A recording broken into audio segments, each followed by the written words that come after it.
Morning বন্ধুরা, তোমরা সবাই কেমন আছো? আশা করছি ভালো আছো। আমিও ভালো আছি। এখন সকাল 7টা বাজে। আমার এখন দিয়ে কাজবাজ শুরু হবে। মেয়েরা স্কুল চলে গেছে 6:30টার সময়। এবার দেখো, তোমাদের সাথে কাজবাজ করে তোমাদের সাথে দেখা হচ্ছে। তো বন্ধুরা, আবার তোমাদের কাছে চলে এসেছি সব কাজকর্ম করে।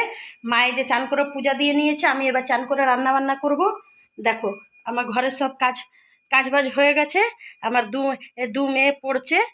এক মেয়ে স্কুলে গেছে, বড় মেয়ে স্কুলে গেছে, আর মেজো মেয়ে ছোট মেয়ে খেলছে। আর আমি সব গোছগাছ করে এই যে রান্না বান্না করছি। আজকে রান্না বান্নাতে হচ্ছে মুসুরির ডালের বড়ার তরকারি, বড়া ভাজা, পাঁপড় ভাজা, ডাল ভাত, এই মেনু। আজকে শুক্রবার, মায়ের ফাস্টিং থাকে, তো ওই জন্য আজকে সব নিরামিষ। তো বন্ধুরা, আমার সব কাজ বাজ হয়ে গেছে, মেয়েদের খাওয়া দাওয়াও হয়ে গেছে। আজ এই পর্যন্তই রাখছি। সবাই ভালো থেকো, সুস্থ থেকে। দেখা হচ্ছে নতুন একটা ভিডিওর সাথে আগামীকাল। Tata, bye bye.